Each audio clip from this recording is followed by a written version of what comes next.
Welcome back to part 2 of completing the California application for title or registration, also known by its form number Reg 343. We left off in section number 4. We have completed the odometer disclosure. And before we move on to section 5, I want to make a quick mention about this little box here. The odometer reading is not the actual mileage. Never ever check this box because in doing so, it can create not only a headache for you, but possibly any potential buyer after you. This little statement can devalue the trade-in value of your vehicle. Let's say this was a newer model vehicle. That statement, unfortunately, will cause the value of your car not to be what you expected. Using our sample New York title, we can see that the New York DMV on January 9th, 1998, recorded on their title that the mileage was actual mileage in the amount of 23,456. California DMV requires that you give us the correct mileage for the actual date that you are submitting this application. Now, let me say this very candidly. If you are just wanting to be lazy after you get to the DMV window and you realize I didn't write my current mileage down, this is not the option to choose because this is not something that you can correct so easily later. The headache for you is that it's not something that can be done in person. You will then have to come back and mail in your title documents to Sacramento. It can take a minimum of 90 days for them to correct your error. So always, always, always give accurate information, as you are signing under penalty of perjury that the information that you should give on this application is true and correct. Now, moving on to the back side of Reg 343 form, we are going to go right to the top. We are going to look at the top, and it's asking us to enter in the vehicle identification, the make and year model. This is the same information we recorded in section 1. You're going to go ahead and jot down that same information that we gathered from this New York title right along the top as we did before. Now, section 5 of this title application is a bit tricky, so I'm going to spend a good portion of time to help you kind of understand this section. This is a very important section as it will determine how much of fees you will be paying at the DMV. These dates are very important and very significant in how you will be charged. I'm going to start off by reading all of the questions. I like to start from the bottom to make it more simple. So this question asks the date the vehicle was purchased or acquired. You just simply put that date in that the vehicle was purchased. You're going to check whether the vehicle was purchased new or used. You're also going to put in whether you purchased it inside California or you purchased it outside of California. The next question asks the date you went to work in California, obtained a driver's license, or became a resident. Enter the date whichever occurred first. If you have been a resident since birth, enter the date of birth. If you are a California resident, you're going to check that box. Now let's work slowly in completing this section together. So based off of the New York title, the date of this title was issued January 9th, 1998. So we're going to go with the purchase date, let's say Christmas Day, 1997. We're going to check that it was used, and we're going to check that we purchased it or acquired it outside of California. We are going to use the example of today's date. January 30th, 2025 is the first date that I did one of the following: went to work, obtained a California license, or became a resident. I will not be checking this box since I did not become a California resident through birth. So those are how we're going to answer those two questions. I'm also going to put the first date that I operated this vehicle in California was also today's date, January 30th, 2025.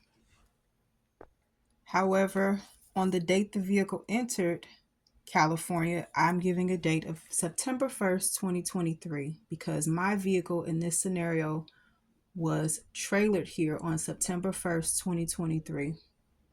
So in this situation, this specific example, the state of California will charge me fees based on what date became sooner And in this scenario, if I trailered my vehicle, had my car shipped here, and let's say I had it parked in my garage, and today is the first day that I have driven the vehicle, the California DMV will charge me registration fees from January 30th, 2025. Guess what? With no penalties. And I'm going to work backwards in my examples to give you another scenario. Let's say that my car, in fact, was shipped here September 1st, 2023, but I, myself, the owner of the vehicle, didn't arrive until January 30th, 2025 and started operating it on January 30th, 2025. However, in talking to the DMV clerk, I blurt out, yeah, my husband's been driving it, keeping it maintained since I've been out of state. You know, his car broke down, so he's been driving it back and forth to work. Be aware that DMV takes not only into account what you say on your written documents, but what you say verbally as well. So they will question you what you just said. In most cases, under the law, based on your admission, the vehicle was being operated. So in this case, registration fees will be charged from September 1st, 2023, which means you're going to pay a whole lot of penalties. So be mindful of what you're writing versus what you are saying on your application. Example 3 will switch the format a little bit. We have the same purchase date. However, in this case, the vehicle entered still September 1st, 2023. Let's say I kept it garage since October 1st, 2023. I became a resident in September 2024. The DMV in this case will charge fees October 1st, 2023, based on the first date of operation. Example number 2, same purchase date. However, in this case, the vehicle was shipped here October 31st, 2024. It was garage and I didn't start driving it until January 30th, 2025. And I got my license or established residency in November 15th, 2024. The DMV will then charge fees from the first date the vehicle was operated. Fees will be charged from January 30th, 2025. And in our last example, this is the most common one. Most likely the date the vehicle entered and operated will be the same if you drove your vehicle from your out of state here to California. And even though you didn't get your license or established residency until the 15th of November 2024, your registration fees due would be from October 31st, 2024. Before we move on to section number 6, I want to definitely say one last thing about the date first operated. State of California has determined the date of operation is when the tires hit the road. So let's say you shipped your vehicle here in September, but for some reason you decided to park it out on the street in sometime in the summer of 2024 because you were cleaning out the garage. Technically, once those tires hit the road for any reason, that is the date registration fees are charged. So be very careful in filling out this section. Very important to pay attention to the dates. All right. Before we move to section 6, I also want to make another statement. Unfortunately, the state of California does not honor the registration fees that you paid out of state. I repeat, California does not honor the registration fees you paid out of state. Driving with a registration that is not expired from out of state will not change the fees that are due here in the state of California. California registration fees are due from the moment you begin to operate that vehicle in the state of California. It is a myth that you can continue to drive on out-of-state plates here and that it's okay.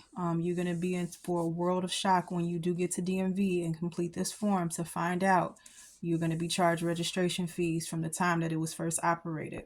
I also want to point out in Section 9, you will be certifying under penalty of perjury by the laws of the state of California that the information you're giving is true and correct. So if you decide to lie in this section, just be advised that this is not something you probably want to do. I'm saying something without saying anything at all directly, but always give valid and true information on here because your signature on this application can be used against you later. Stay tuned for video 3 where we will go through in depth on section 6 and 7. This is a lengthy application. Just want to take my time and go through step by step to give you information.